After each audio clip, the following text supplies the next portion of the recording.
ಸುದ್ದಿ ಇಂಚರ ವಾರ್ತೆಗೆ ಸ್ವಾಗತ. ವಿಧಾನಸಭೆಯ ವಿಶೇಷ ಅಧಿವೇಶನ 2026ರಲ್ಲಿ ಚಿಕ್ಕಬಳ್ಳಾಪುರ ಶಾಸಕ ಶ್ರೀ ಪ್ರದೀಪ್ ಈಶ್ವರ್ ಅವರು ಜನಸಾಮಾನ್ಯರ ಧ್ವನಿಯಾಗಿ ಅಬ್ಬರಿಸಿದರು. ಸರ್ಕಾರದ ವೈಫಲ್ಯಗಳ ವಿರುದ್ಧ ಹರಿಹಾಯ್ದ ಅವರು ತೀಕ್ಷ್ಣ ಮಾತುಗಳ ಮೂಲಕ ಸದನದ ಗಮನ ಸೆಳೆದರು. ಮಾನ್ಯ ಸಭಾಧ್ಯಕ್ಷರೇ, ಜನಗಣಮನ ಅಧಿನಾಯಕ ಜಯ ಹೇ ಇದು ಕೇವಲ ರಾಷ್ಟ್ರಗೀತೆಯ ಸಾಲುಗಳಲ್ಲ, ಎದೆಯ ಭಾವನೆಗಳನ್ನ ಅಕ್ಷರ ರೂಪಕ್ಕೆ ಜೋಡಿಸಿದ ಕನ್ನಡಿಗರ ಆತ್ಮಗೌರವಕ್ಕೆ ಮತ್ತು ರಾಷ್ಟ್ರಗೀತೆಯ ಸಾಲುಗಳಿಗೆ ಅಗೌರವ ತೋರಿದ ವ್ಯಕ್ತಿಗಳಿಗೆ ನಾನು ನನ್ನ ಭಾಷಣವನ್ನು ಅರ್ಪಣೆ ಮಾಡ್ತಾ ನನ್ನ ಭಾಷಣವನ್ನು ಪ್ರಾರಂಭಿಸ್ತಾ ಇದ್ದೀನಿ. ರಾಜ್ಯಪಾಲರು ಓದಿದ್ದಾರೆ ಸಂಪೂರ್ಣವಾಗಿ ಎನ್ನಲಾದ ಭಾಷಣದಲ್ಲಿರೋ ಕೆಲವು ವಿಚಾರಗಳನ್ನ ನಾನು ಪ್ರಸ್ತಾಪಿಸಿ ಕೊನೆಯದಾಗ ಅಭಿನಂದನೆ ಸಲ್ಲಿಸ್ತೀನಿ. ಸಭಾಧ್ಯಕ್ಷರೇ, ನಾವು ಈ ಸ್ಪೀಚ್ ನ ಮಹಾತ್ಮ ಗಾಂಧಿ ಅವರ ಹೆಸರಿಂದ ಪ್ರಾರಂಭಿಸಿದ್ವಿ. ಮಹಾತ್ಮ ಗಾಂಧಿ ಅವರು ಸೌತ್ ಆಫ್ರಿಕಾಲಿದ್ದಾಗ ಒಂದು ಬ್ರಿಟಿಷ್ ಅಧಿಕಾರಿ ಅವರಿಗೆ ಅವಮಾನ ಮಾಡಿದ್ರೆ ಟ್ರೈನ್ ಇಂದ ಆಚೆ ಕಳಿಸಿದ್ರೆ ಆಗ ಮಹಾತ್ಮ ಗಾಂಧಿ ಹೇಳ್ತಾರೆ, you thrown out of my train, I will kick out of you my country ಅಂತ ಮಹಾತ್ಮ ಗಾಂಧಿ ಅವರು ಹೇಳಿ ಭಾರತಕ್ಕೆ ವಾಪಸ್ ಬರ್ತಾರೆ. ಅಂತ ಶ್ರೇಷ್ಠ ವ್ಯಕ್ತಿ ಮಹಾತ್ಮ ಗಾಂಧಿ ಇದ್ದಂತ ಪಕ್ಷದ ಶಾಸಕ ನಾನು ಅನ್ನೋದು ನನ್ನ ಗೌರವ. 1885ರಲ್ಲಿ ಗೋಕುಲ್ದಾಸ್ ತೇಜ್ಪಾಲ್ ಕಾಲೇಜಲ್ಲಿ ಪ್ರಾರಂಭವಾದ ಇಂಡಿಯನ್ ನ್ಯಾಷನಲ್ ಕಾಂಗ್ರೆಸ್ 72 ಜನ ಪಾರ್ಟಿಸಿಪೇಟ್ ಮಾಡಿದ್ರು. ಇವತ್ತು ಕೋಟ್ಯಾಂತರ ಬದುಕಲ್ಲಿ ಬೆಳಕಾಗಿದೆ. ಅಂತ ಮಹಾತ್ಮ ಗಾಂಧಿಯವರು ದಲೈ ಲಾಮಾಗ್ ಇನ್ಸ್ಪಿರೇಷನ್, ನೆಲ್ಸನ್ ಮಂಡೇಲಾಗ್ ಇನ್ಸ್ಪಿರೇಷನ್, ಬಾರಕ್ ಒಬಾಮಾಗ್ ಇನ್ಸ್ಪಿರೇಷನ್, ದೊಡ್ಡ ದೊಡ್ಡ ವ್ಯಕ್ತಿಗಳ ಇನ್ಸ್ಪಿರೇಷನ್ ವ್ಯಕ್ತಿಯ ಹೆಸರನ್ನ ನಾವು Mahatma Gandhi national rural employment guarantee act ಅಂತ ಇಟ್ಟಿದ್ವಿ. ಅದರಿಂದ ಪ್ರಾರಂಭ ಆಗುತ್ತೆ. ಈ ಭಾಷಣದಲ್ಲಿ ನಾವೇನೆಲ್ಲ ಹಾಕಿದ್ವಿ? ಸೆಂಟರ್ ಇಂದ ನಮ್ಗೆ ಆಗ್ತಿರೋ ಮೋಸ, GST ಅಲ್ಲಿ ಇನ್ಕಮ್ ಟ್ಯಾಕ್ಸ್, ಸೆಸ್ ಅಂತ ಯಾವ ತರ ರಾಜ್ಯಗಳನ್ನ ಲೂಟಿ ಮಾಡ್ತಿದೆ ಅಂತ ಹೇಳಿದ್ವಿ. ಸಭಾಧ್ಯಕ್ಷರೇ, ರಾಜ್ಯದ ಜನತೆಗೆ ಒಂದು ವಿಚಾರ ಹೇಳಕ್ ಬಯಸ್ತೀನಿ. ಇತ್ತೀಚಿನ ದಿನಗಳಲ್ಲಿ ಎಲ್ಲರೂ ಅನ್ಕೊಂತ ಇದ್ದಾರೆ ಬಿಗ್ ಬಾಸ್ ವಿನ್ನರ್ ಗಿಲ್ಲಿ ಅಂತ. ನಾನು ಹೇಳಕ್ ಬಯಸ್ತೇನೆ, ಬಿಗ್ ಬಾಸ್ ವಿನ್ನರ್ ಗಿಲ್ಲಿ ಅಲ್ಲ, ನಿರ್ಮಲಾ ಸೀತಾರಾಮನ್ ಮೇಡಮ್ ಅವರು. ಸಭಾಧ್ಯಕ್ಷರೇ, ಯಾಕೆ ಅಂತ ಹೇಳ್ತೀನಿ. ಕೊಟ್ಟಿರೋ 50 ಲಕ್ಷದಲ್ಲಿ 18% GST, 13% income tax, 4% cess, 52% Nirmala Sitharaman madam ಅವ್ರಿಗೆ ಹೋಗೋದ್ರಿಂದ ನಿಜವಾದ Bigg Boss winner Nirmala Sitharaman madam ಅವರು ಅಂತ ನಾನು ಹೇಳಕ್ ಬಯಸ್ತೀನಿ. ಸಭಾಧ್ಯಕ್ಷರೇ, ಪಾಪ ಮಂಡ್ಯ ಹುಡುಗರಿಗೆ ಹೋಗೋದು ಬರೀ 48%. ಅಂದ್ರೆ ಟ್ಯಾಕ್ಸೇಷನ್ ಸಿಸ್ಟಮ್ ಯಾವ ತರ ಕಾಮನ್ ಮ್ಯಾನ್ ಗೆ ಸಮಸ್ಯೆ ಆಗ್ತಿದೆ ಅಂತ. ಸಭಾಧ್ಯಕ್ಷರೇ, Mahatma Gandhi national rural employment guarantee act ಇದ್ರಲ್ಲಿ ನಾವೇನ್ ಹೇಳಿದ್ವಿ? ಮೊದಲು 90-10 ರೇಷಿಯೋದಲ್ಲಿತ್ತು. 90% ಸೆಂಟ್ರಲ್ ಗವರ್ಮೆಂಟ್, 10% ಸ್ಟೇಟ್. ಇವತ್ತು ನಾರ್ತ್ ಈಸ್ಟ್ಗೆ ಆ ರೂಲ್ ಅಪ್ಲೈ ಆಗ್ತಿಲ್ಲ. ಇವತ್ತು ಬರೀ ಕರ್ನಾಟಕಕ್ಕೆ, ಸದರ್ನ್ ಸ್ಟೇಟ್ಸ್ಗೆ ಸೌತ್ ವರ್ಸಸ್ ನಾರ್ತ್ ತರ ಆಗೋಗಿದೆ. ಇವತ್ತು 60-40% ತಂದಿದ್ದಾರೆ. ಇವತ್ತು ಸ್ಟೇಟ್ ಮೇಲೆ ಹೊರೆ ಜಾಸ್ತಿ ಆಗ್ತಿದೆ, ಫೈನಾನ್ಷಿಯಲ್ ಬರ್ಡನ್ ಜಾಸ್ತಿ ಆಗ್ತಿದೆ. ಇದ್ರ ಬಗ್ಗೆ ಓದಿ ರಾಜ್ಯಪಾಲರೇ ಅಂತ ಕೇಳಿದ್ವಿ. ಅವರು ಓದಿದ್ದಾರೆ ಎನ್ನಲಾಗಿ ನಾವು ಭಾವಿಸ್ತಾ ಇದೀವಿ. ನಂತರ ಸಭಾಧ್ಯಕ್ಷರೇ, ನಾವು ಪ್ರಸ್ತಾಪಿಸ್ತಾ ಇರೋ ವಿಚಾರಗಳು ಇದರಲ್ಲಿ ಇವತ್ತು ಯಾಕೆ ಇದು ಅದೇನೋ ಅವ್ರು ಹೆಸರಿಟ್ಟಿದ್ದಾರೆ, ರಾಮ್ಜಿ ಅದೇನೋ ಹೆಸರಿಟ್ಟಿದ್ದಾರೆ. ಬಟ್ ನಾನು ಓದ್ದೆ ಅವ್ರು ಯಾಕೆ ರಾಮ್ಜಿ ಅಂತ ಹೆಸರಿಟ್ರು ಅಂತ. ನನಗೆ ಅನಿಸಿದ್ದು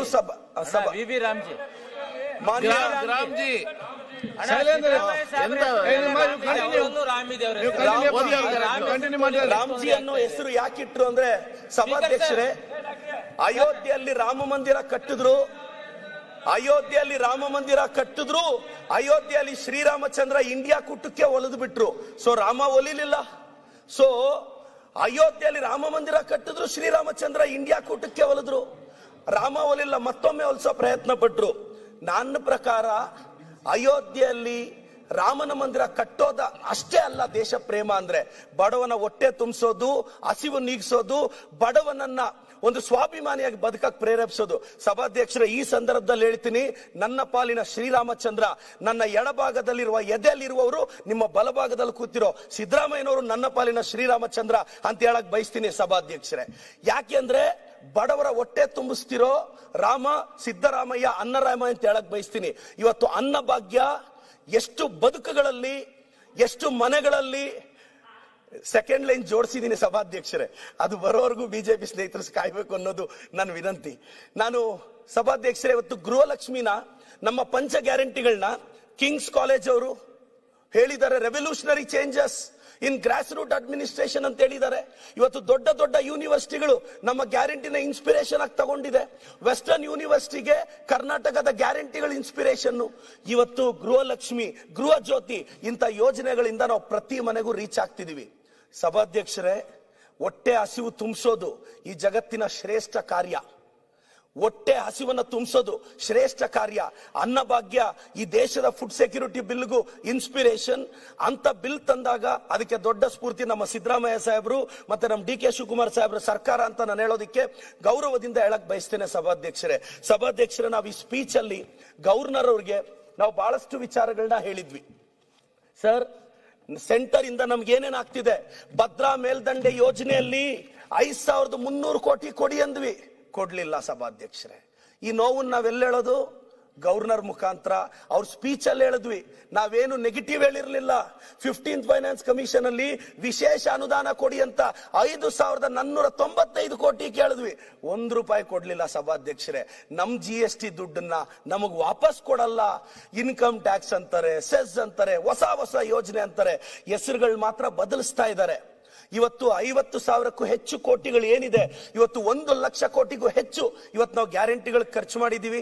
ಆದ್ರೂ ಅಭಿವೃದ್ಧಿಯ ವೇಗ ನಿಂತಿಲ್ಲ. ಅಭಿವೃದ್ಧಿಗೆ ಹಣ ಇಲ್ದಿದ್ರೆ ಪೆರಿಫೆರಲ್ ರಿಂಗ್ ರೋಡ್ ಆಗ್ತಿತ್ತಾ, ಮೆಟ್ರೋಗೆ DPR ಬರ್ತಿತ್ತಾ, ಇವತ್ತು ಗ್ಯಾರಂಟಿಗಳನ್ನ ಯಶಸ್ವಿಯಾಗಿ ಕೊಡ್ತಿದ್ವಾ, ಪ್ರಗತಿ ಪಥ ಬರ್ತಿತ್ತಾ? ಹಳ್ಳಿ ಜನಕ್ಕೆ ಇವತ್ತು ಕಾಂಗ್ರೆಸ್ ಸರ್ಕಾರ ಒಂದು ಭರವಸೆ ಮೂಡಿಸಿದೆ. ನಮಗಾಗ್ತಿರೋ ಅನ್ಯಾಯನ ನಾವು ಹೇಳ್ಕೊಂತ ಇದೀವಿ ಸಭಾಧ್ಯಕ್ಷರೇ. ಗ್ರಾಮೀಣ ಸ್ಥಳೀಯ ಸಂಸ್ಥೆಗಳಿಗೆ 10,000 ಕೋಟಿ ಕೇಳಿದ್ರೆ ಸಾಕಷ್ಟು ದುಡ್ಡು ಕೊಡೋದೇ ಇಲ್ಲ ಸಭಾಧ್ಯಕ್ಷರೇ. ಸ್ಥಳೀಯ ಸಮಸ್ಯೆಗಳಿಗೆ 5250 ಕೋಟಿ ಕೇಳಿದ್ರೆ ಅದು ಕೊಡಲ್ಲ. ಕೇಂದ್ರ ಸರ್ಕಾರ ನಮಗ್ ಮೋಸ ಮಾಡ್ತಾನೆ ಬರ್ತಿದೆ. ನಾವು ಹೋಗಿ ದೆಹಲಿ ಅಂಗಳದಲ್ಲಿ ಕೇಳಿದ್ವಿ, ಈ ಸದನದಲ್ಲಿ ಕೇಳದೆ ಮತ್ತೆಲ್ಲಿ ಕೇಳೋ ಸಾಧ್ಯ? ನಾವು ಗವರ್ನರ್ ಸ್ಪೀಚ್ ಅಲ್ಲಿ ಇಷ್ಟೆಲ್ಲಾ ವಿಚಾರಗಳು ಬರ್ಕೊಟ್ಟಿದ್ವಿ ಸಭಾಧ್ಯಕ್ಷರೇ. ನಾವ್ ಇದನ್ನೇ ಇನ್ನೇನು ಹೇಳಿರಲ್ಲ. SC ST ಗಳಿಗೆ ಅವ್ರ ಎಂಪವರ್ಗೆ ನರೇಗಾ ಆಕ್ಟ್ ಅಲ್ಲಿ 33% ವುಮೆನ್ ಪಾರ್ಟಿಸಿಪೇಷನ್ ಇರಬೇಕು. ಇವತ್ತು ಕರ್ನಾಟಕದಲ್ಲಿ ಮೋರ್ ದೆನ್ 50% ವುಮೆನ್ ಪಾರ್ಟಿಸಿಪೇಷನ್ ಇದೆ. ಮಹಿಳಾ ಸಬಲೀಕರಣ. ಇವತ್ತೊಂದು ಹೆಣ್ಣು ಮಗು ದೇವಸ್ಥಾನಕ್ಕೆ ಹೋಗ್ಬೇಕು ಅಂದ್ರೆ ನೆಮ್ಮದಿಯಾಗಿ ಹೋಗ್ತಾಳೆ, ಯಾಕೆಂದ್ರೆ ಬಸ್ ಅಲ್ಲಿ ಚಾರ್ಜ್ ಕೇಳಲ್ಲ ಸಭಾಧ್ಯಕ್ಷರೇ. ವಯಸ್ಸಿಗೆ ಬಂದಿರೋ ಮಗಳು ಯಾವ್ದೋ ಸಿಟಿ ಕೊಟ್ಟು ಮದುವೆ ಮಾಡಿದ್ರೆ ವರ್ಷಕ್ಕೊಂದ್ಸಲ ಅರ್ಶನ ಕುಂಕುಮ ಕೊಡೋಣ ಅಂದ್ರೆ ಚಾರ್ಜ್ ಕಾಸಿಲ್ಲ ಅಂತ ಹಳ್ಳಿಗಳಲ್ಲಿ ಉಳಿದೋಗೋ ಸಾವಿರಾರು ಜನ ಹೆಣ್ಣು ಮಕ್ಕಳು ಇವತ್ತು ಪ್ರತಿ ಹಬ್ಬಕ್ಕೆ ಅವ್ರ ಬಡ್ಜೆಟ್ ತಕ್ಕಂತ ಒಂದು 500 ರೂಪಾಯಿ ಸೀರೆ ತಗೊಂಡೋಗಿ ಅರ್ಶನ ಕುಂಕುಮ ಕೊಟ್ಟು ಬರ್ತಾ ಇದ್ದಾರೆ. ಆ ಹೆಣ್ಣು ಮಕ್ಕಳ ನಗುವಿಗೆ ಕಾರಣ ಆಗಿದ್ದು ನನ್ನ ಸರ್ಕಾರ, ಕಾಂಗ್ರೆಸ್ ಸರ್ಕಾರ, ಮಹಾತ್ಮ ಗಾಂಧಿ ಗುರುತಿಸಿಕೊಂಡ ನನ್ನ ಕಾಂಗ್ರೆಸ್ ಸರ್ಕಾರ ಅಂತ ಹೇಳಕ್ ಇಷ್ಟಪಡ್ತೀನಿ ಸಭಾಧ್ಯಕ್ಷರೇ. 1915ರಲ್ಲಿ ಮಹಾತ್ಮ ಗಾಂಧಿ ಅವರು ನಮ್ಮ ಪಕ್ಷದಲ್ಲಿ ಒಂದು ಮಾಸ್ ಪೊಲಿಟಿಕಲ್ ಮೂವ್ಮೆಂಟ್ ಮಾಡಿದ್ರು. ಪ್ರಾಯಶಃ ಅವರು ನಮ್ಮ ಪಕ್ಷದಲ್ಲಿ ಗುರುತಿಸಿಕೊಂಡ್ರು ಅನ್ನೋ ಒಂದೇ ಒಂದು ಕಾರಣಕ್ಕೆ ಮಹಾತ್ಮ ಗಾಂಧೀಜಿಗೆ ಅವಮಾನ ಮಾಡಿದ್ರ. ಇದು ಕೇವಲ ಕರ್ನಾಟಕಕ್ಕಲ್ಲ ಸಭಾಧ್ಯಕ್ಷರೇ, ಅವ್ರು ಹುಟ್ಟಿರೋ ಗುಜರಾತ್ ಕೂಡ ಅವಮಾನ ಅಂತ ಹೇಳಕ್ ಬಯಸ್ತೇನೆ. ಇದು ಮಹಾತ್ಮ ಗಾಂಧೀಜಿ ಅವ್ರಿಗೆ ಮಾಡಿದಂತ ಅವಮಾನ. ಇವತ್ತು ಮಹಾತ್ಮ ಗಾಂಧಿ ಅಂದ್ರೆ ಈ ದೇಶದ ಪ್ರಧಾನಿಗಳಿಗೂ ಇನ್ಸ್ಪಿರೇಷನ್ ಅಂತ ಅವರೇ ಹೇಳ್ಕೊಂಡಿದ್ರು. ಅವ್ರ ಹೆಸರು ತೆಗಿಬಾರ್ದಾಗಿತ್ತು. ಯಾಕೆ ನರೇಗಾ ಆಕ್ಟ್ ಹೆಸರೇ ಚೇಂಜ್ ಮಾಡಿದ್ರು ಅಂತ ನಾನು ಯೋಚನೆ ಮಾಡಿದ್ರೆ, ಯುನೈಟೆಡ್ ನೇಷನ್ ಡೆವಲಪ್ಮೆಂಟ್ ಪ್ರೋಗ್ರಾಮ್ ಇದನ್ನ ವರ್ಲ್ಡ್ಸ್ ಲಾರ್ಜೆಸ್ಟ್ ಎಂಪ್ಲಾಯ್ಮೆಂಟ್ ಪ್ರೋಗ್ರಾಮ್ ಅಂತ ಕರೆಯುತ್ತೆ. ಇಂಟರ್ನ್ಯಾಷನಲ್ ಲೇಬರ್ ಆರ್ಗನೈಸೇಷನ್ ಇದನ್ನ ಹೊಗಳುತ್ತೆ. ಪ್ರಪಂಚದಲ್ಲಿ ಎಲ್ಲೋದ್ರೂ ನರೇಗಾ ಲಾರ್ಜೆಸ್ಟ್ ಆಕ್ಟ್ ಅಂತ ಹೊಗಳ್ತಾರೆ. ಮೋಸ್ಟ್ಲಿ ಇದೆಲ್ಲ ಕೇಳ್ತಾ ನಮ್ಮ ವಿರೋಧ ಪಕ್ಷದಲ್ಲಿರೋ ಸ್ನೇಹಿತರಿಗೆ ಏನಪ್ಪಾ, ಪ್ರತಿ ಕಡೆ 2005 ಅಲ್ಲಿ UPA 1 ಅಲ್ಲಿ ಇವ್ರು ತಂದಂತ ಕಾರ್ಯಕ್ರಮನ ಈ ಪ್ರಕಾರ ಹೆಸರು ಚೇಂಜ್ ಮಾಡಬೇಡ. ಯಾಕೆಂದ್ರೆ ಸಭಾಧ್ಯಕ್ಷರೇ, ಈ ದೇಶಕ್ಕೆ IIT ಕೊಟ್ಟಿದ್ ನಾವು, ಏಮ್ಸ್ ಕೊಟ್ಟಿದ್ ನಾವು, ಇಸ್ರೋ ಕಟ್ಟಿದ್ ನಾವು, ಊರಿಗೆ ರಸ್ತೆ ಹಾಕಿದ್ ನಾವು, ಶಾಲೆ ಕಟ್ಟಿದ್ ನಾವು, ಹಳ್ಳಿಗೆ ಹೆಸರಿಟ್ಟಿದ್ ನಾವು, ಲಾಸ್ಟ್ ಅಲ್ಲಿ ಫಾಲ್ ಸೀಲಿಂಗ್ ಮಾಡಿದ್ದೆಲ್ಲ ನಾವೇ ಅಂದ್ರೆ ನೋವಾಗುತ್ತಲ್ಲ ಸಭಾಧ್ಯಕ್ಷರೇ? ಖಂಡಿತವಾಗೂ ನೋವಾಗುತ್ತೆ ಸಭಾಧ್ಯಕ್ಷರೇ. ರಾಜ್ಯದ ಜನತೆಗೆ ಒಂದು ರಿಕ್ವೆಸ್ಟ್ ಮಾಡ್ತೀನಿ ಸಭಾಧ್ಯಕ್ಷರೇ, ನರೇಗಾ ಅಂದ್ರೆ ಗ್ರಾಮೀಣ ಭಾಗವನ್ನ ರೂರಲಿ ಎಂಪವರ್ ಮಾಡೋದು. 2005 ಅಲ್ಲಿ ಈ ಆಕ್ಟ್ ನ ತಂದ್ವಿ ಸಭಾಧ್ಯಕ್ಷರೇ. 6 ಅಲ್ಲಿ ಇದು ಅಕ್ಸೆಪ್ಟ್ ಆಯ್ತು ಸಭಾಧ್ಯಕ್ಷರೇ. 9 ಅಲ್ಲಿ ನರೇಗಾನ Mahatma Gandhi national rural employment act ಅಂತ ಮಾಡಿದ್ವಿ ಸಭಾಧ್ಯಕ್ಷರೇ. ಪ್ರಾರಂಭದಲ್ಲಿ 200 ಡಿಸ್ಟ್ರಿಕ್ಟ್ ಅಲ್ಲಿ ಇತ್ತು ಸಭಾಧ್ಯಕ್ಷರೇ. ಅದು ಇವತ್ತು ಎಲ್ಲಾ ಜಿಲ್ಲೆಗೂ ಹೋಗಿದೆ. ಏಕಾಏಕಿ ಸ್ಟೇಟ್ಸ್ ಮೇಲೆ ಇಷ್ಟು ಬರ್ಡನ್ ಆಗ್ಬಿಟ್ರೆ ಈ ಕಾಯ್ದೆನ ಡೈಲ್ಯೂಟ್ ಮಾಡಬೇಕು ಅನ್ನೋ ಉದ್ದೇಶ ಬಿಟ್ಟು ಮತ್ತೇನೂ ಇಲ್ಲ ಸಭಾಧ್ಯಕ್ಷರೇ. ಇವತ್ತು ಈ ಕಾಯ್ದೆಯಿಂದ 1.5 ಲಕ್ಷ ಕೋಟಿ ಬೇಕು ಸಭಾಧ್ಯಕ್ಷರೇ. ಮೊದಲಿದ್ದ ಪಾಲಿಸಿಯಲ್ಲಿ 90-10 ರೇಷಿಯೋ ಆಗಿದ್ದಿದ್ರೆ ಸೆಂಟ್ರಲ್ ಗವರ್ಮೆಂಟ್ ಬೇರ್ ಮಾಡೋರು. ಇವತ್ತು 60-40 ರೇಷಿಯೋದಲ್ಲಿ ಪ್ರತಿ ಸ್ಟೇಟ್ಗಳನ್ನ ಇನ್ನೊಂದು ಹೇಳಕ್ ಬಯಸ್ತೀನಿ ಸಭಾಧ್ಯಕ್ಷರೇ. ನರೇಗಾ ಅಲ್ಲಿ ಒಂದು ದಿನದ ಕೂಲಿ ಪಡೆದ್ರೆ ನಾವು ಕರ್ನಾಟಕದಲ್ಲಿ 370 ರೂಪಾಯಿ ಕೊಟ್ರೆ ಕೂಲಿ ಮಾಡೋರ್ಗೆ, ಗುಜರಾತ್ ಅಲ್ಲಿ ಬರೀ 270 ರೂಪಾಯಿ ಕೊಡ್ತಾರೆ ಸಭಾಧ್ಯಕ್ಷರೇ. ಯಾರು ಸಭಾಧ್ಯಕ್ಷರ ರೈತರ ಪರವಾಗಿರೋದು? ಕರ್ನಾಟಕ. ಇದು ಸೆಂಟ್ರಲ್ ಗವರ್ಮೆಂಟ್ ವೆಬ್ಸೈಟ್ ಅಲ್ಲೇ ಇದೆ. ಇನ್ನೊಂದು ಪದೇ ಪದೇ ರಾಜ್ಯಕ್ಕೆ ಅವಮಾನ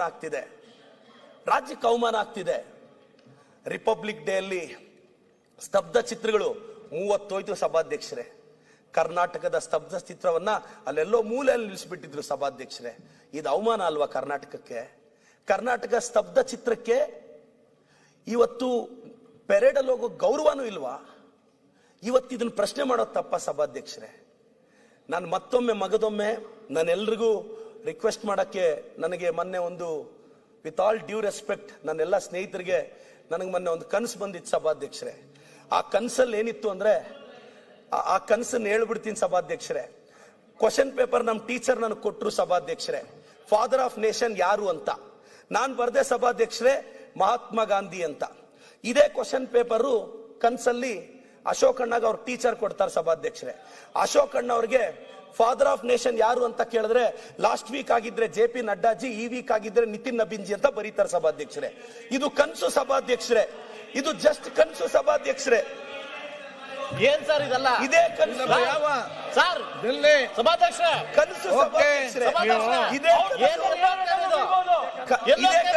ಯತ್ನಾಳ್ ಸಾಹೇಬ್ಗೆ ಪೇಪರ್ ಕೊಡ್ತೀನಿ ಸಭಾಧ್ಯಕ್ಷರೇ. Who is the father of nation ಅಂತ ಕೇಳಿದ್ರೆ ಯತ್ನಾಳ್ ಸಭಾಧ್ಯಕ್ಷರೇ. ಈ ಕನಸಲ್ಲಿ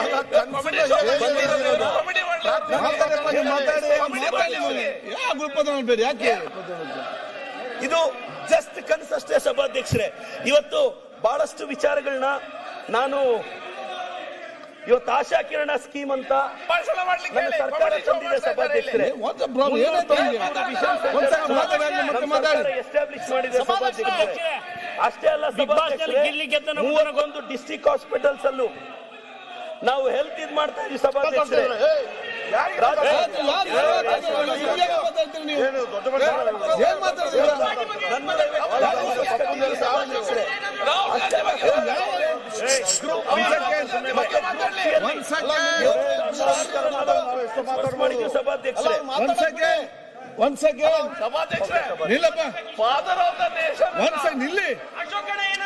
ಮುನಿರಾಜ್ ಅವ್ರು ಹೇಳಿ ನೋಡಿ, ಅವರು ನಮ್ಮ ಚೀಫ್ PM ಅಶೋಕ್ ಬಗ್ಗೆ ಹೇಳಿದ್ರ? ಯಾರು ನಿಮ್ಗೆ ಗೊತ್ತು? ಒಬ್ರು ಹೇಳಿದ? ಆಯ್ತಪ್ಪ, ನೀವು ಏನ್ ಮಾತಾಡ್ತೀರಿ? ಅವರು ಮಿತ್ರ ಹೇಳಿದ್ದಾರೆ. ನೀವು ಪ್ರತಿಯೊಂದು ರಾಜಕೀಯ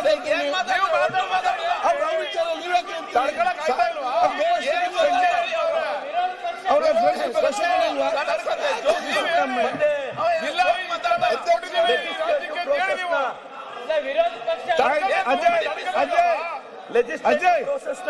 ಪಬ್ಲಿಕ್ ವೆಲ್ಫೇರ್ ನ ಎನ್ಶೋರ್ ಮಾಡಬೇಕು ಅಂತ 119 ನ್ಯೂ ಲಾಸ್ ನ ನಾವ್ ಎನೆಕ್ಟ್ ಮಾಡಿದೀವಿ ಸಭಾಧ್ಯಕ್ಷರೇ. 900 ಸ್ಕೂಲ್ಸ್ ನ KPS ಆಗಿ ಅಪ್ಗ್ರೇಡ್ ಮಾಡಿದೀವಿ. ಬೈಲಿಂಗ್ಯುವಲ್ ನಮ್ಮ ಸರ್ಕಾರ ಸಪೋರ್ಟ್ ಮಾಡ್ತಾ ಇದೆ. ಮತ್ತೆ ಇವತ್ತು ಬ್ರಿಟಿಷ್ ಇದ್ರ ಜೊತೆ ಪಾರ್ಟ್ನರ್ಶಿಪ್ ಅಲ್ಲಿ ಎಜುಕೇಶನ್ ಸಿಸ್ಟಮ್ ನ ಡೆವಲಪ್ ಮಾಡ್ತಿದೀವಿ. ಬಹಳಷ್ಟು ನಗರಗಳಿಗೆ ನಾವು ಬಹಳಷ್ಟು ನಗರವನ್ನ, ಪ್ರತಿ ಜಿಲ್ಲೆಯನ್ನ ಅಶೋಕ್ ಅಂತ ನೀವೇ ಬಂದ. ನಾನು ಓಕೆ ಕಂಟಿನ್ಯೂ. ನಾನು ಇಲ್ಲ ಸಭಾಧ್ಯಕ್ಷರೇ, ನಾನು ಕೊಡಿ ಅಂತಿರಲ್ಲ. ನಾನು ವೈಯಕ್ತಿಕವಾಗಿ ಮುಗಿಸ್ಲಿ. ನಾನು ಸಭಾಧ್ಯಕ್ಷರೇ, ನಾನು ಅಶೋಕ್ ಅಣ್ಣನವರಿಗೆ ಅವ್ರ ಇಂಗ್ಲಿಷ್ಗೆ ಅಭಿಮಾನಿ. ಇನ್ಯಾರ ಹೆಸರು ಹೇಳಿ ಕೇಳಿ. ನಾನು ಯಾರ ಹೆಸರು ಹೇಳಿದ್ವಿ? ನಿಮ್ಮ ಹೆಸರಲ್ಲಿಲ್ಲ ಅಶೋಕಣ್ಣ. ನೀವು ನನಗೆ ಬಹಳ ದೊಡ್ಡ ಇನ್ಸ್ಪಿರೇಷನ್. ನಿಮ್ಮ ಹೆಸರಲ್ಲ, ನನ್ಗೆ ಇನ್ಸ್ಪಿರೇಷನ್. ನನ್ನ ಹೆಸರು ಅವ್ರು ಹೇಳ್ತಾರೆ. ಅಧ್ಯಕ್ಷರೇ, ನನಗೆ ಅಶೋಕ್ ಕಂಟಿನ್ಯೂ. ಸುರೇಶ್ ಏನ್ ಹೇಳಿದೆ ಹೇಳಪ್ಪ. ಏನಿಲ್ಲ, ಮತ್ತೆ ಕಂಟಿನ್ಯೂ ಮಾಡಿ. Okay, continue. ಇಲ್ಲ ಇದು ಯಾರ ಮೇಲೆ ಬಹಳ ಗೌರವ ಇರುತ್ತೋ Continue. ಅವ್ರು ಸಹಜವಾಗಿ ಕನ್ಸಲ್ ಬರ್ತಾರೆ ಸಭಾಧ್ಯಕ್ಷರೇ ಅಂತ ಹೇಳ್ತಾ ನಾನು ಇವತ್ತು ಸ್ಪೆಷಲ್ ಟಾಸ್ಕ್ ಫೋರ್ಸ್ ಇದೆ. ಫೈರ್ ಅಂಡ್ ಎಮರ್ಜೆನ್ಸಿಯಲ್ಲಿ ನಾವು 2336 ಜೀವಗಳನ್ನ ನನ್ನ ಸರ್ಕಾರ ಕಾಪಾಡಿದೆ. ಅದಕ್ಕೆ 1452 ಕೋಟಿ ನಾವು ಖರ್ಚು ಮಾಡಿದೀವಿ. ಅದೇ ತರ ಸಭಾಧ್ಯಕ್ಷರೇ ಹೇಳ್ತಾ ಹೋದ್ರೆ ನನ್ನ ಸರ್ಕಾರದ ಸಾಧನೆಯನ್ನ ಪದಗಳಲ್ಲಿ ವಿವರಿಸೋದು ಕಷ್ಟ. ನಾನು ಮಾತಾಡ್ಬೇಡಪ್ಪ. ನನ್ನ ಮುಖ್ಯಮಂತ್ರಿಗಳನ್ನ ಕಂಟಿನ್ಯೂ. ಈಗ ನೀವು ಯಾಕೆ ಮುಂದುವರಿಸಿ. ನೀವು ಸಿದ್ದರಾಮಯ್ಯ ಫುಲ್ ಖುಷಿ ಈಗ. ಇದು ಸಭಾಧ್ಯಕ್ಷರೇ ಬಹಳಷ್ಟು ವಿಚಾರಗಳನ್ನ ನಾನು ಕೆಲವು ವಿಚಾರಗಳನ್ನ ಯಾಕೆಂದ್ರೆ ಮೊದಲನೇ ಬಾರಿ ನನಗೆ ಅವಕಾಶ ಸಿಕ್ಕಿದೆ. ನನಗೆ ಮಾತಾಡಿ ಅಂತ ತಾವು ನನ್ನ ಮುಖ್ಯಮಂತ್ರಿಗಳು ವಿರೋಧ ಪಕ್ಷದ ನಾಯಕರು ನನಗೆ ನೀನ್ ಮಾತಾಡಪ್ಪ ಅಂತ ಹೇಳಿದ್ದಾರೆ.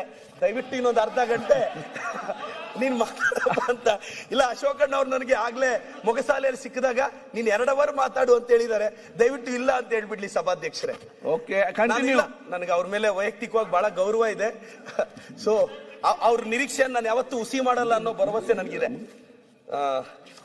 ಮತ್ತೆ ಸರ್ ಸಭಾಧ್ಯಕ್ಷರೇ ಸೊ ಇಲ್ಲ ಆಯ್ತು, ನನಗೊಂದೊಳ್ಳೆ ಅವಕಾಶ ಸಿಕ್ಕಿದೆ. ನನ್ನ ಮುಖ್ಯಮಂತ್ರಿಗಳು ತಾವು ನನಗೊಂದೊಳ್ಳೆ ಅವಕಾಶ ಕೊಟ್ಟಿದ್ದೀರಾ. ನನಗೊಂದು ಮಾತು ನೆನಪು ಬರುತ್ತೆ ಸಭಾಧ್ಯಕ್ಷರೇ, ಡಾಕ್ಟರ್ ಆಗಲು ಕೋರ್ಸ್ಗಳುಂಟಯ್ಯ, ಇಂಜಿನಿಯರ್ಗಳಾಗಲು ಕೋರ್ಸ್ಗಳುಂಟಯ್ಯ, ಟೀಚರ್ಗಳಾಗಲು ಕೋರ್ಸ್ಗಳುಂಟಯ್ಯ, ಬುದ್ಧ ಬಸವ ಸಿದ್ದರಾಮಯ್ಯ DK ಶಿವಕುಮಾರ್ ಆಗಲು ಯಾವ ಕೋರ್ಸ್ಗಳುಂಟಯ್ಯ, ನಿಮ್ಮೊಳಗಿರೋ ಫೋರ್ಸ್ ಬೇಕಯ್ಯ ಅಂತ ಹೇಳ್ತಾ ಈ ಅವಕಾಶಕ್ಕೆ ನಮ್ಮ ಸರ್ಕಾರಕ್ಕೆ, ತಮಗೆ ಮುಖ್ಯಮಂತ್ರಿಗಳಿಗೆ, ವಿರೋಧ ಪಕ್ಷದ ನಾಯಕರಿಗೂ ಧನ್ಯವಾದ ಹೇಳ್ತೀನಿ ಸಭಾಧ್ಯಕ್ಷ.